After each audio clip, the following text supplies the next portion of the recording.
wakati wako Mungu. Tukuze mwanao, tukuze mwanao katika jina la Yesu Kristo. Karibu tena mahali hapa, utusikizishe neno lako, utusikizishe neno lako, utusikizishe neno lako katika jina la Yesu Kristo, katika jina la Yesu Kristo, katika jina la Yesu Kristo, katika jina la Yesu Kristo. Nguvu zako zikaweko hapa na neno lako e Bwana likaingie ndani ya mioyo yetu, litakalobadilisha maisha yetu, litakaloweka historia mpya, litakalokutana na kila roho, litakatokutana na kila nafsi, litakalobadilisha maisha yetu, litakalotusogeza hatua nyingine katika jina la Yesu Kristo, katika jina la Yesu Kristo. Kama neno lako e Mungu, kama mvua ishukayo toka mbinguni ikinyeshea ardhi, e Mungu, halitarudi bure, litatimiza mapenzi yako na litatenda kama ulivyoliagiza. Na e Mungu, ninaomba liagize neno lako saa hii, likaponye maisha yetu, likatutoe kwenye maangamizi yetu katika jina la Yesu. Neno lako likamfae kila mhitaji, likampe kila apandaye mbegu, likampa kila alaye chakula. Neno lako likamfae tajiri, neno lako likamfae maskini, neno lako likamfae mhitaji wa kila aina, neno lako likamfae aliyeokoka na ambaye hajaokoka bado, neno lako likamfae atakaye lihitaji, limtoe kwenye mateso, limtoe kwenye maangamizi, limtoe kwenye uharibifu, limpe raha yako katika jina la Yesu Kristo. Litume neno lako Bwana, litume neno lako Bwana kwenye maisha ya kila mmoja, lisirudi bure, likatimize mapenzi yako na likatende kama ulivyoliagiza, kwa maana neno lako lina nguvu, ni kama upanga mkali unaokata kuwili. E Mungu, liashirie neno lako e Bwana, litakalowatoa kwenye maangamizi, litakalowatoa kwenye kila namna ya mateso ya ibilisi katika jina la Yesu Kristo aliye hai. Tuko tayari kukusikia e Bwana, sema nasi sasa katika jina la Yesu Kristo aliye hai, na wote tuseme amen. Amen. Mshangilie Bwana Yesu aliyekupa uhai, aliyekupa neema, aliyekupa nafasi ya kuja mbele zake. Mshangilie Bwana, mshangilie Bwana, ongeza hayatoshi. Mshangilie Bwana, kwa maana ni neema ya Mungu sisi kuwa hai, sisi kuwepo hapa. Haleluya, haleluya, haleluya. Tunakufurahia sana mtu wa Mvumi. Mungu akubariki sana. Mtu wa Mvumi, Mungu akubariki sana. Mungu akubariki mno. Ninaomba nilete neno la Mungu. Ninaomba nilete neno la Mungu kutoka katika kitabu. Neno la Mungu tunalotembea nalo katika mission hii linatoka katika kitabu cha Matendo ya Mitume. Kitabu cha Matendo ya Mitume sura ya 3 na ule mstari wa 19. Kitabu cha Matendo ya Mitume sura ya 3 mstari ule wa 19. Na neno la Mungu linasema, tubuni basi mrejee, ili dhambi zenu zifutwe, zipate kuja nyakati za kuburudishwa kwa kuwapo kwake Bwana. Na ninaenda kusoma ujumbe wa neno la Mungu ambao ameachilia katika siku hii ya leo, ikiwa ni siku yetu ya 4 ya mkutano wetu. Kitabu cha Warumi sura ya 6. Kitabu cha Warumi sura ya 6 ule mstari wa 21 hadi mstari wa 23. Kitabu cha Warumi sura ya 6 mstari wa 21 hadi ule mstari wa 23. Na hapa maandiko yanasema, ni faida gani basi mlioipata siku zile kwa mambo hayo mnayoyataharakia sasa? Kwa maana mwisho wa mambo hayo ni mauti. Lakini sasa mkiisha kuwekwa huru na kuwa mbali na dhambi na kufanywa watumwa wa Mungu, mnayo faida yenu, ndiyo kutakaswa, na mwisho wake ni uzima wa milele. Mstari wa 23 unasema, Kwa maana mshahara wa dhambi ni mauti, bali karama ya Mungu ni uzima wa milele katika Kristo Yesu Bwana wetu. Kwa maana mshahara wa dhambi ni mauti, bali karama ya Mungu ni uzima wa milele katika Kristo Yesu Bwana wetu. Mshangilie Mungu kama unatamani kusikia nini Mungu alichokuandalia siku ya leo kupitia mtumishi wake. Ongeza makofi, mshangilie Bwana. Bwana Yesu asifiwe. Bwana Yesu asifiwe. Haleluya, haleluya, haleluya, haleluya, haleluya, haleluya. Bwana Yesu asifiwe. Napenda kukaribisha mtu wa Mvumi popote pale ulipo, mahali popote pale ulipo. Kuna habari njema za Yesu Kristo zimeweza kukufikia mahali hapa. Kuna habari njema siku ya leo. Bwana anataka akusikilizishe. Bwana anataka zikufikie kwa sababu kuna habari njema sana ambazo Mungu anataka kunena juu yako katika jina la Yesu Kristo. Nataka msimame, simameni tukamuinue Bwana sasa. Ambao mnataka kusikia habari njema, simama. Kama unataka kusikia habari njema, simama. Kama unataka kumsikiliza huyu mwanaume Yesu, simama. Kama unataka kusikia sauti ya Yesu leo, simama. Kama unataka kusikia tumaini lako leo, simama. Simama. Kunja ngumi yako. Kunja ngumi yako. Kwa ishara kwamba leo hii neno linalokuja kushuka katika masikio yako ni ukombozi tosha. Tunakwenda kutangaza ushindi. Hata kama shetani alijipanga vipi, lakini leo tunakwenda kumpiga. Tafakari ndani yako, usiangalie jirani yako, usiangalie ndugu yako, usiangalie nani, kwa sababu kaburi ni la kwako, kwa sababu kila kitu ni cha kwako, mateso ni ya kwako. Kuna wakati utahangaika, ndugu yako unayemtegemea hata kuwepo, huyo unayemtegemea hata kuwepo, lakini huyu Yesu tunayemtangaza leo ndiye atakayekuwa na wewe. Kwa hiyo usikilize kwa makini. Fungua masikio yako, msikilize kwa makini. Bwana Yesu asifiwe. Bwana Yesu asifiwe sana. Amen. Tuko mahali hapa siku ya leo kumtangaza Yesu Kristo. Yesu Kristo. Nataka tumuelezee vizuri huyu Yesu Kristo. Yawezekana waga unasikia tu Yesu. Unasikia tu Yesu lakini hujawahi mjua Yesu vizuri ni nani. Hujawahi mjua Yesu vizuri. Hujawahi muelewa vizuri. Ukimuelewa vizuri, leo utatoka hapa kifua mbele. Hautatoka hapa ukinungunika. Hautatoka hapa ukilia. Hautatoka hapa ukisikitika, kwa sababu yeye ndiye mfalme wa wafalme. Kwa sababu yeye ndiye kila kitu katika maisha yetu. Nakwambia, kama umekuja na huzuni yako, anda leo unasema unaiacha hapa. Kama umekuja na kilio chako, leo hakitoki hapa, utakiacha hapa. Kama umekuja na matatizo yako, leo hautatoka nayo. Kama umekuja na shida zako, leo hautatoka nazo, kwa sababu Yesu ana mpango na wewe. Ndio maana amekutoa huko nyumbani, amekuleta mahali hapa. Hebu shangilia. Bwana Yesu asifiwe. Jamani, ni la ukiwa na Yesu. Yani kuna la ukiwa na Yesu jamani. Yani unalinga. Yani unatembea, unavotembea yani mpaka unajisi kama sijui, yani sijui upo wapi.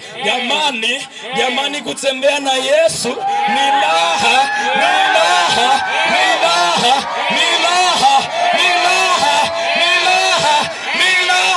Haleluya. Wewe mama yangu, kama uko nyumbani uko umetenga maharage, hebu njoo kwanza umsikilize huyu Yesu. Kwa sababu unaweza ukawa umetenga maharage huko, hata yakiungulia, leo matatizo yako unayaacha hapa, utaenda kununua nyama hapo, kwa sababu hayo maharage hayana chochote, lakini utakula nyama katika jina la Yesu.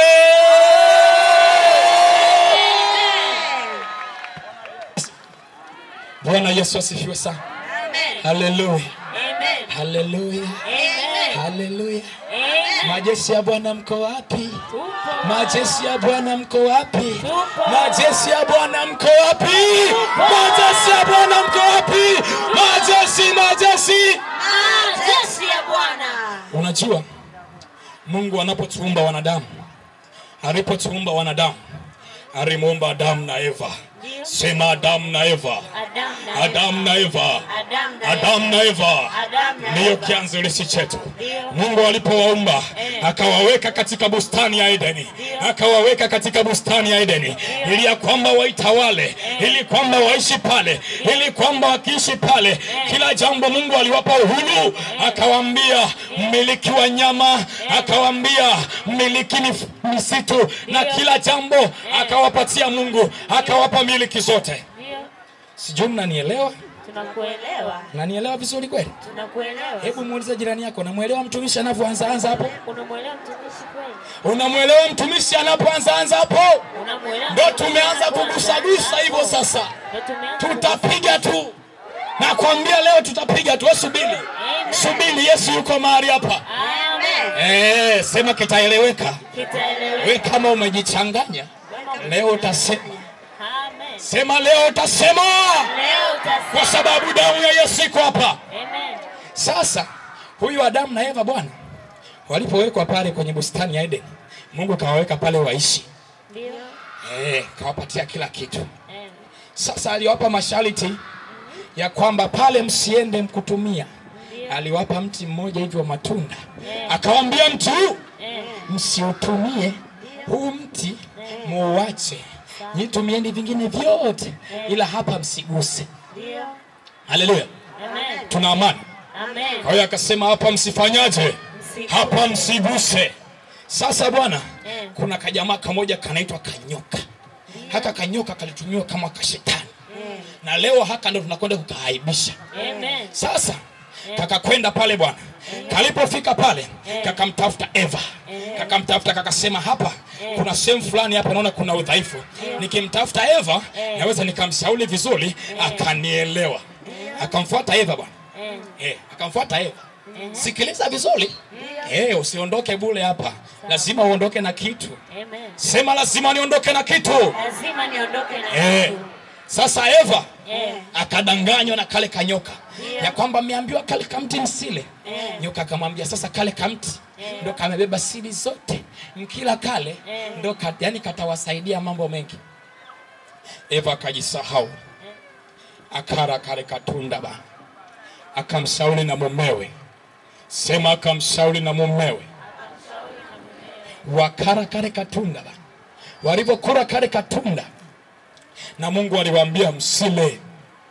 Na Mungu kumbuka ndio baba yao waliowaumba. Haleluya.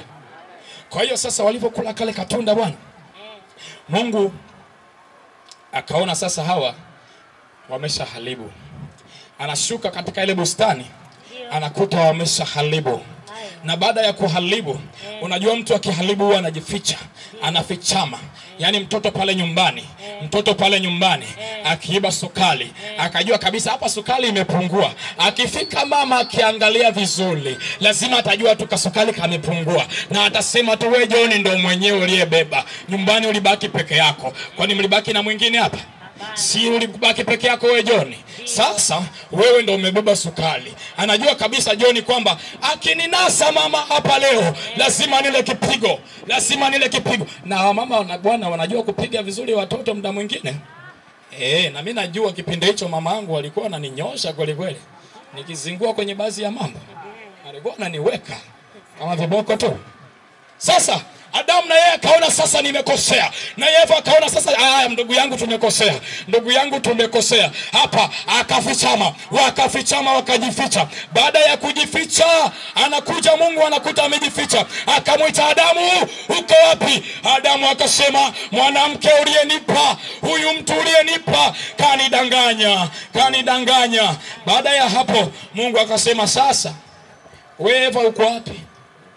Eva akatokea bana. Mmefanya nini hapa? Eva akasema, baba yangu kuna kanyoka kalikuja kakanidanganya. Kaliponidanganya, nikaona itakuwa kweli. Nikaenda kinyume na mapenzi yako. Ndipo hapo dhambi ilipoanzia. Mungu akakasirika. Sema Mungu akakasirika. Alipokasirika Mungu akamfukuza Adamu katika ile bustani na akampa adhabu mbalimbali. Adhabu aliyopewa Adamu, aliambiwa mwanaume siku zote atatafuta kwa jasho. Kwani wanaume hamtafuti kwa jasho? Wanaume mpo hapa, niwaulize, hamtafuti kwa jasho? Sasa na hivyo naye akaambiwa utazaa kwa uchungu. Akina mama si mnajua kwani nadanganya? Si mnajua? Hamjui kwani kwa huwa mnazaa kwa uchungu? Hiyo ni adhabu ambayo alipewa Eva. Sasa kutoka hapo Mungu akatengana na ulimwengu. Mungu akakaa mbali na ulimwengu, akauacha kwa sababu umemwasi. Haujasikiliza maagizo yake, haujasikiliza ni nini anasema. Ulimwengu haujasikiliza ni nini anasema. Adamu hajasikiliza ni nini anasema, ni nini ameambiwa na baba yake. Ndipo Mungu akasema sasa nitawanyosha, na hiyo dhambi yenu nitawanyosha. Nitawanyosha, sema. Sema nitawanyosha. Ndio Mungu alimwambia Adamu hivyo. Sasa kuna leo wengine bado wananyosha. Mimi sijui kwa nini. Sasa ngojea twende tukamuelezee. Ndipo Mungu alipokaa baadaye akaona ila mwanadamu nilimuumba kwa mfano wangu, nikampa kila kitu amiliki. Sasa akaona hapa sasa, baadaye akaanza kuona huruma. Si unajua tena baba umemfukuza mtoto nyumbani, baadaye leo kaanza kuuma, mtoto wangu hapa sasa sijui atakuwa anateseka huko. Unajua wazazi mnafukuzaga watoto kwa hasira, lakini baadaye ukikumbuka mtoto wangu ndo alikuwa ananisaidia hapa. Unasema sasa hapa sasa sijui nampata wapi? Hapa sasa sijui nampata wapi? Mungu akaona sasa dhambi imekisidi duniani. Sasa akasema sasa si nimewaacha. Baadaye Mungu akaona hamuna. Haya, akatapatana. Akasema hapana, mtoto wangu namrejea. Sasa katika kumrejea ndio akamtuma mwanaume mmoja. Sema mwanaume mmoja. Sema mwanaume mmoja. Sema mwanaume mmoja. Mwanaume mmoja anaitwa Yesu Kristo. Sema mwanaume mmoja. Sema mwanaume mmoja anaitwa Yesu Kristo. Bwana we, huyu jamani kiboko alipotumwa akaja duniani. Alipofika duniani yeye akasema hii dhambi mimi nitaifia msalabani. Hii dhambi mimi nitaifia msalabani. Akajitoa mwanaume huyu bwana. Wewe unafikiri mchezo? Unafikiri mchezo kufa kwa ajili ya mtu? Wewe mama leo nikuulize. Unaweza yani saizi hata mume wako akiugua tu hapo kaambiwa kamchakie kafigo, lazima uanze kujiuliza mara 7. Unasema nipasua nitoe kafigo na mimi niende. Wacha aende tu peke yake huko. Aende tu. Kwani uongo? Kweli. Kwani uongo? Kweli. Wewe tu hapa sasa ukiambiwa tu hebu toa kafigo kwa ajili ya mume wako, unaanza kujiuliza mara 2. Wewe nikitoa kafigo hapa nitakufa. Wewe wanipasue mimi kwanza, yale masindano ukiangalia tu unaweza kaishia mlangoni. Ukasema Mungu wewe nisaidie. Huko acha waendelee wenyewe, kama anaenda aende. Kama mume mwingine nitapata. Bwana Yesu asifiwe. Bwana Yesu asifiwe. Sasa huyu Yesu naenda kumuelezea sasa. Sema mwenzako, mwambie sasa jiandae. Huyu Yesu anaenda kuelezewa hapa. Yaani huyu ndio Yesu mwenyewe sasa. Yaani huyu ndio mwanaume mwenyewe. Wewe kama unajiita mwanaume, hebu sikiliza habari za huyu mwanaume mmoja. Yaani wewe kama unajiita mwanaume, sikia kwanza habari za huyu mwanaume mmoja, Yesu Kristo. Akasema mimi nakufa kwa ajili ya wanadamu. Akafa pale msalabani. Aliteswa bwana we. Aliteswa. Alipigwa mijeledi. Walimtesa, wakamsulubisha, lakini lengo ni moja, kwa ajili ya kumkomboa mwanadamu. Kwa ajili ya kumkomboa mwanadamu. Sasa alipokuwa anakufa pale msalabani. Sema mwenzako hapa panapofuata ndo patamu sasa. Mwambie mwenzako panapofuata ndo patamu sasa. Yaani kama unataka kuondoka wewe rudi tu, maana utamu unaoendelea huko mbele ni utamu wa hatari. Sema utamu wa hatari. Yaani hapo ukisikia utamu wa maisha ndo hapa. Yaani usipomsikiliza Yesu vizuri, wewe utaishi kwa taabu dunia hii. Dunia hii hata suti utazisikia. Utasikia tu mchungaji amepita amevaa suti, wewe unaisikilizia tu. Unafikiri kuvaa suti kama vile mchezo? Unafikiri mchezo? Kuvaa suti kama hivi lazima umjue Yesu kwanza. Sema Bwana Yesu asifiwe. Haleluya. Anapokufa msalabani sasa huyo Yesu. Hapa tuelezane vizuri. Vizuri. Anapokufa Yesu msalabani. Dakika za mwisho anapomalizikia, akasema imekwisha. Sema imekwisha. Akasema imekwisha. Sema imekwisha. Alipokufa msalabani akasema imekwisha. na alipokufa siku ya tatu akafufuka. Sasa nikwambie siri moja. Yesu Kristo alipokuwa anakufa, alikuwa anakufa na dhambi zetu. Alikuwa anakufa na mateso yetu. Alikuwa anakufa na tabu zetu. Wewe unaiteseka mpaka leo, wewe ni nani? Bado hujamjua Yesu. Mjue. Ukishamjua, hizo tabu sio sehemu yako. Hizo shida sio sehemu yako. Sema sio sehemu yangu. Sio sehemu yangu. Mateso sio sehemu yangu. Asa huyu Yesu aliposema imekwisha, akafa msalabani, akazikwa, alipokuja kufufuka, akafufuka na uzima, akakishinda kifo, akashinda tabu, akashinda majaribu, akashinda shida zote. Hata leo hii wanadamu wa leo tumeshinda shida zote kwa huyu Yesu Kristo. Tumeshinda majaribu yote katika huyu Yesu Kristo. Alipotoka huko, akashuka huko kuzimu, akaenda kupokonya kitu kimoja kinaitwa funguo. Sema funguo. Si mnazijua funguo? Wengine imeondoka nyumbani imefunga na makufuri, si ndio hivyo? Kwani unafikiri utaacha hivi nyumbani? Kuna wale vibaka wa kutembea wale vibaka wale, unajua kabisa hapa akipita akakuta kama mlango wazi atapitia vyote ndani. Haachi hata robo. Unafunga kufuri, si ndio hivyo? Yesu akashuka kule kuzimu, akachukua funguo. Alipochukua funguo, akatukabidhi mamlaka. Sema akatukabidhi mamlaka. Akatukabidhi mamlaka. Tutafungua sehemu zote. Akatupa funguo za kufungulia sehemu zote. Iwe katika uchumi, iwe katika magonjwa. Leo wanaotaka kupokea funguo leo kutoka kwa Yesu, nakwambia Yesu amekuita masikini. Sasa funguo limefika hapa leo. Utafungua uchumi wako. Huyo Yesu nakwambia hataki. Yani nakwambia ukishampokea Yesu, masuala ya umaskini kwako sio sehemu yako. Sema sio sehemu yangu. Magonjwa sio sehemu yangu. Tabu sio sehemu yangu. Wewe umekunja sura kisa nini? Unakunja sura ya nini? Kuna watu wana miaka 25 tu, lakini unakuta amekunja sura kama ana miaka 45. Shida nini? Shida nini umekunja sura kama una miaka 45 na kati una miaka 25 tu? Shida nini? Ni kwa sababu hujamjua mwanaume Yesu. Ni kwa sababu hujamjua mwanaume Yesu. Sasa leo unakwenda kumjua. Leo unakwenda kumjua. Nakwambia uliye mbali sogea. Panafungua hapa leo, tunakwenda kufungua. Tutafungua kila kitu. Amen. Sema tutafungua. Tutafungua. Sasa Biblia inasema hivi ya kwamba kila mmoja anajua maisha yake. Kila mmoja anajua mapito anayopitia maishani mwake. Kila mmoja anajua shida anazozipitia. Kila mmoja anajua changamoto zake.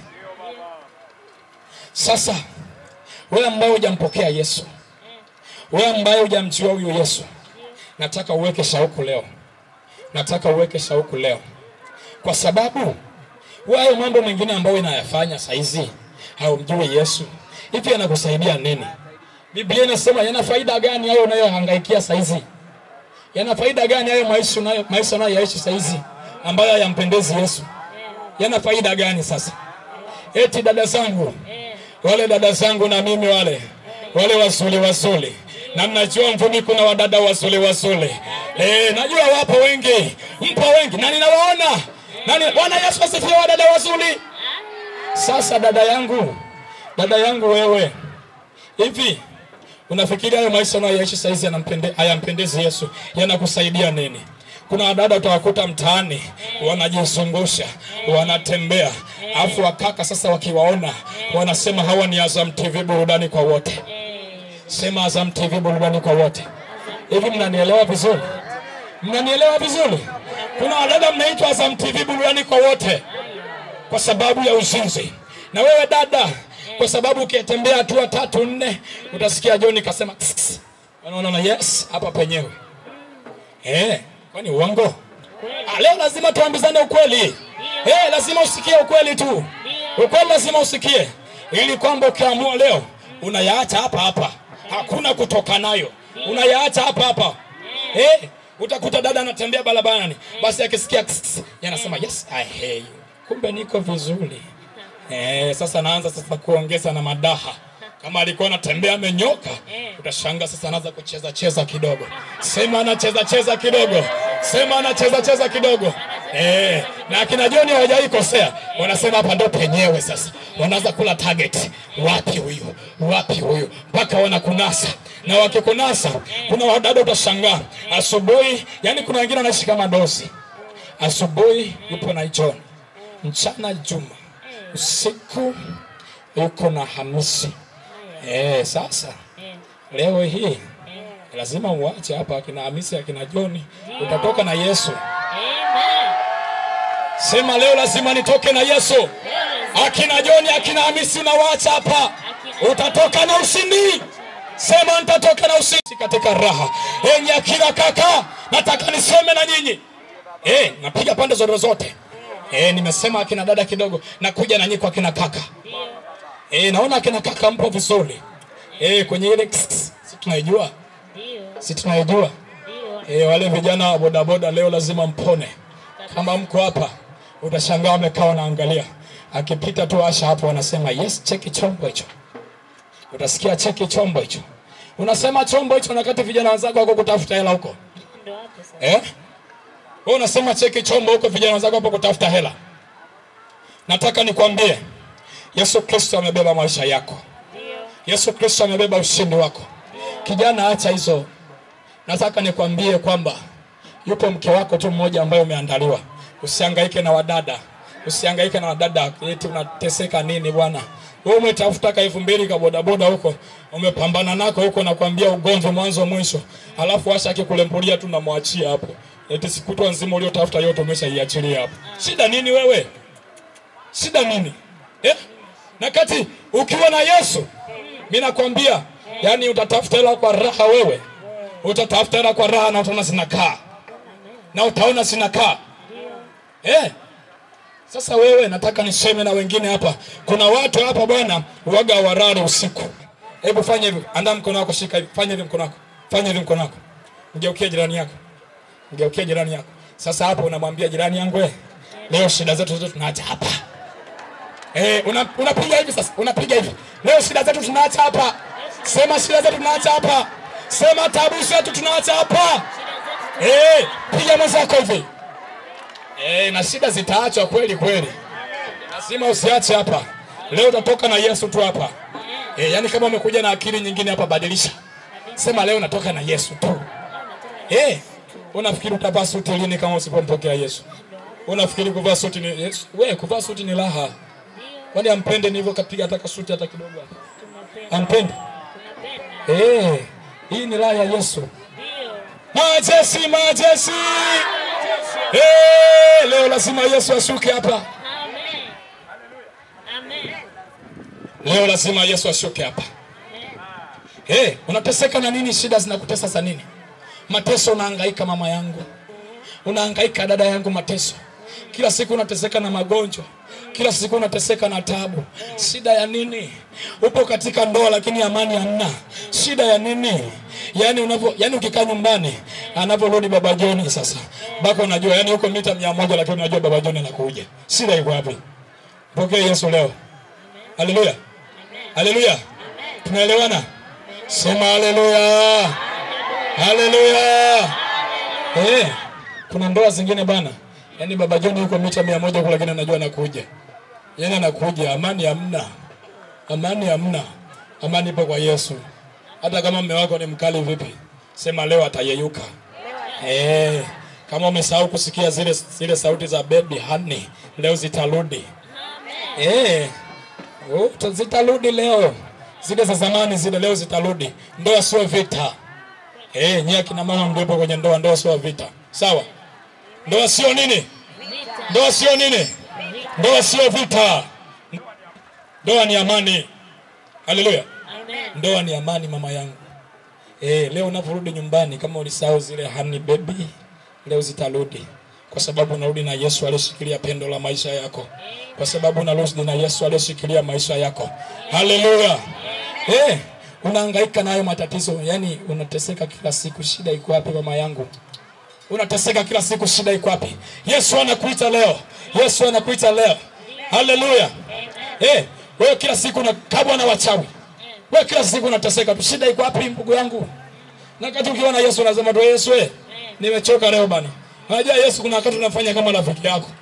Haleluya. Kuna wakati unafanya kama rafiki yako hivi.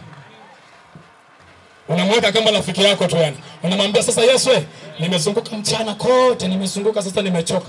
Naenda kulala. Naomba unilinde. Imeisha. Amen. Kama kagodoro hivi unajitupa pa. Kaka kagunia hivi. Unajiachia tu kitandani. Yaani hapo kamchai kakija. Kisa kakulembulia tu macho. Shida yuko wapi bwana?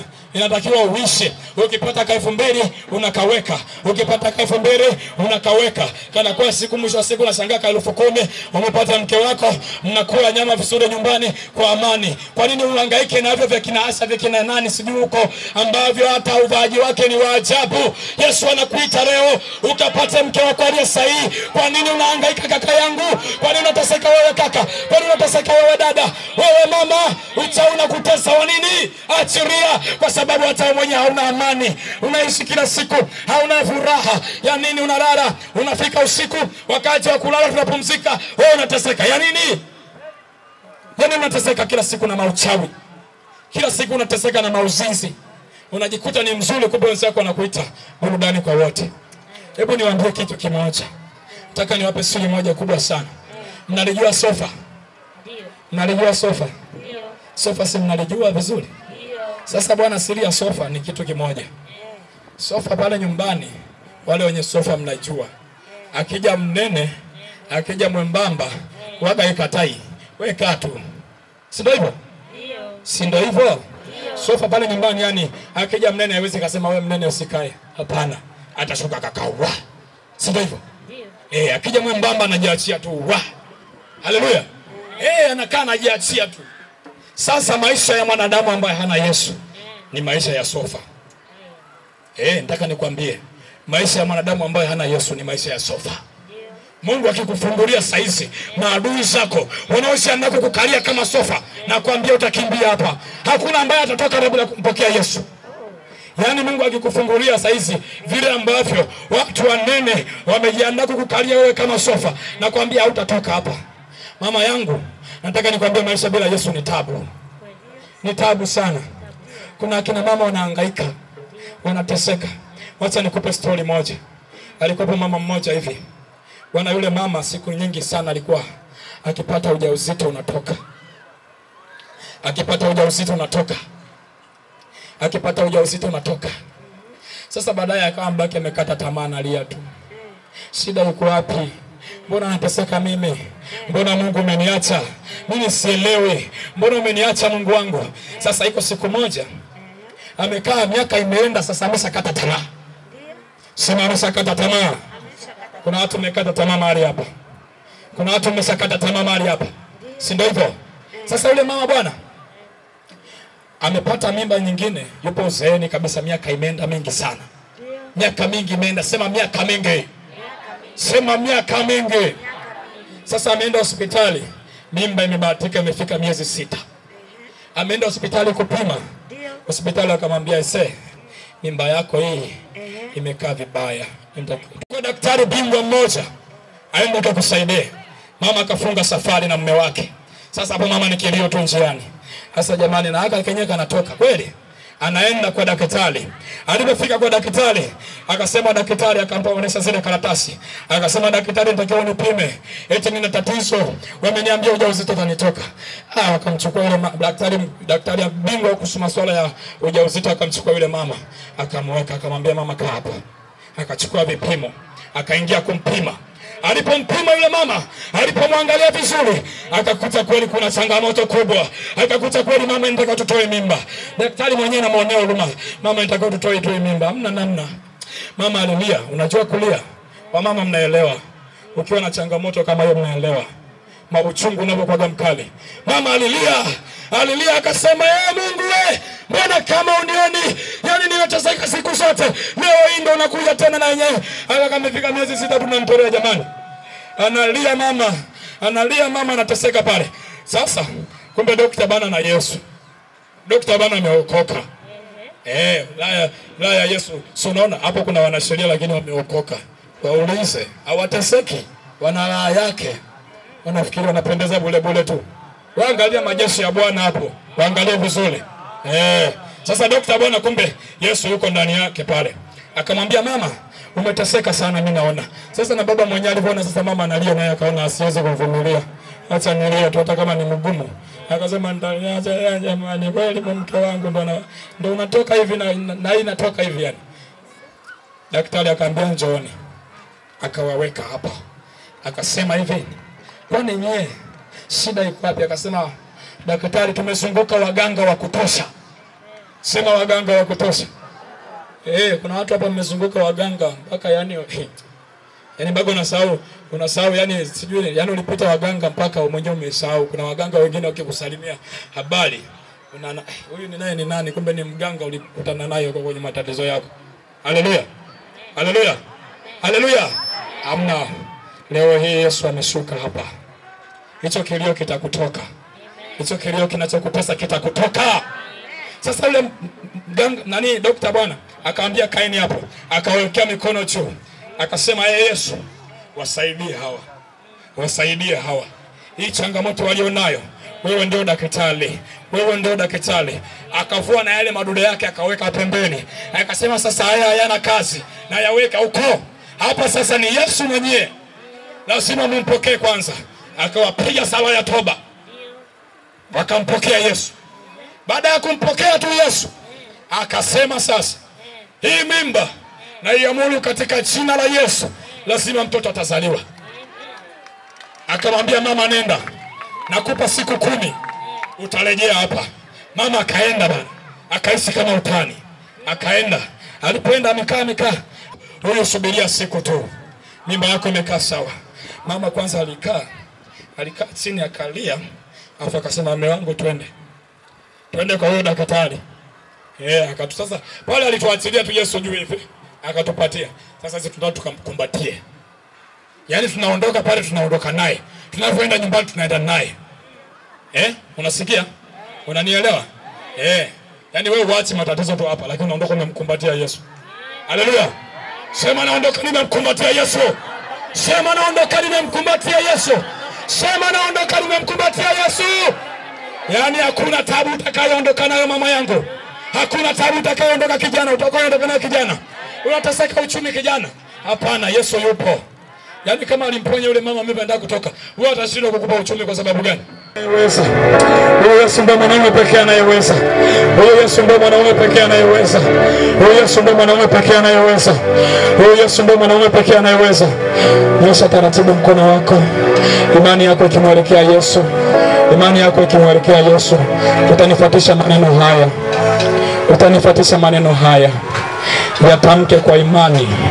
Na unavyotamka, amini Yesu ameshafanya. Haleluya. Umekata tamaa, atajenga. Ninakuja mbele zako.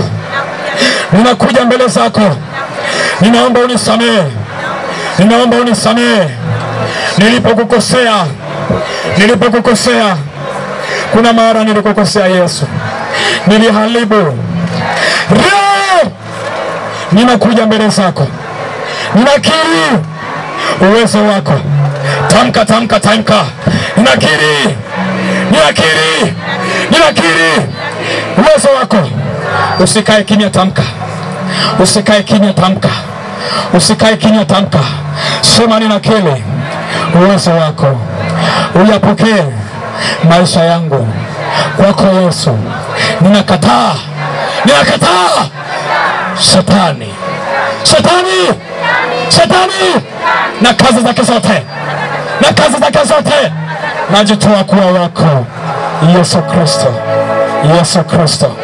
Maisha yangu nayatoa kwako. Yesu, nipokee. Yesu anatembea sasa. Naomba usiondoke hapo ulipo. Majeshi ya Bwana yatapita kwa kuandika jina. Andika jina lako. Kuna neema ya Yesu inatembea. Karibishe